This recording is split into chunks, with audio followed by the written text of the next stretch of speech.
Si on comprend bien le sujet, si je suis résident français, je ne peux pas payer en liquide. Par contre, si je suis touriste, je peux.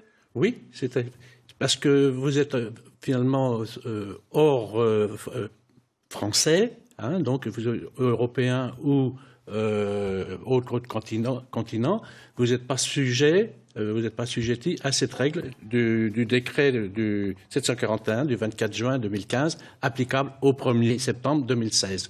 La transaction, comme vient de dire monsieur le ministre, est passée de 3 000 à 1 000 euros pour éviter, par exemple, d'acheter des voitures ou d'acheter des autres lots en liquide, en espèces, parce que c'est pour un peu limiter l'argent dit sale.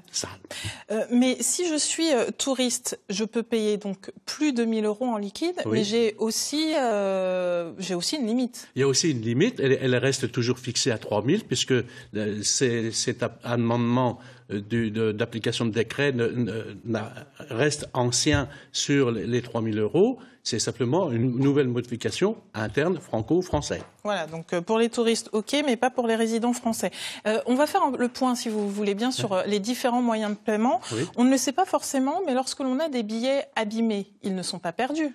Je peux les échanger. On peut les échanger, mais si le commerçant peut vous le refuser, à ce moment-là, vous allez à la Banque de France qui fait un état des lieux de votre transaction, de votre billet, et si c'est un billet qui est passé à la machine, au scanner, est correct, la Banque de France vous restitue comme ça. Mais il faut aller à la Banque de France, pas à votre établissement bancaire. Ça veut dire qu'un commerçant peut refuser mon billet? Bien sûr, un commerçant peut refuser si ce billet lui paraît pas très correct, est déchiré, plus ou moins terni par le soleil ou par autre sujet. Il est en droit de refuser un billet. Et si, par exemple, je veux me débarrasser de toutes les pièces de monnaie que je veux, est-ce que je peux toutes les donner aux commerçants? Oui, bien sûr. De toute façon, même vous pouvez payer vos impôts avec une valise de monnaie. C'est arrivé déjà, parce que c'est un peu sur le ton de plaisanterie ou manifestation, quelqu'un qui n'était pas content de payer ses impôts, par exemple. L'utilisation de chèques est en importante baisse depuis une vingtaine d'années. Est-ce que ça veut dire qu'il va disparaître? Non, parce qu'il ne pourra jamais disparaître. C'est comme l'espèce ne disparaîtra jamais. Si on prend en 2001 et 2006, le chèque était à peu près 50% et la carte était 25%. La tendance maintenant s'est inversée totalement. En France, la carte bancaire est utilisée à plus de 50%.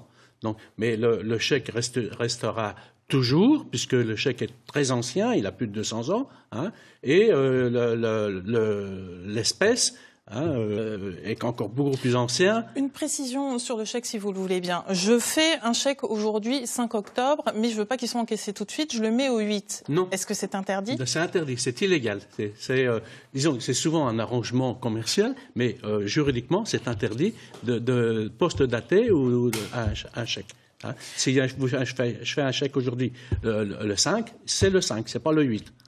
Le moyen de paiement privilégié des Français, vous le disiez, c'est la carte bleue. Oui. On connaît la carte bleue à débit différé ou immédiat, mais il existe également des moyens de paiement pour aider les personnes qui sont en surendettement. Alors, il y a beaucoup d'autres moyens de paiement, en particulier les personnes qui sont sur surveillance bancaire ou sous curatelle ou tutorat, c'est-à-dire que les gens, ils ont une carte de retrait, par exemple, on appelle ça la carte de retrait, ils ont une carte de retrait qui est fixée semestriellement, à la semaine, oui, bien sûr, ce que je viens de dire, à la semaine, par exemple, de 70, 80 euros par semaine, c'est pour le lundi à midi, et on ne peut pas retirer avant lundi à midi.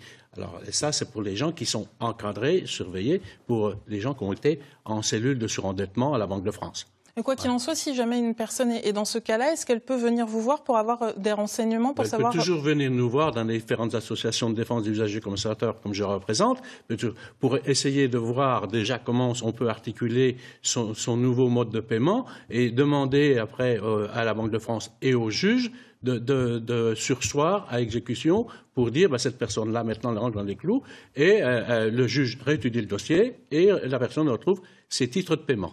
Merci Monsieur Ponceau.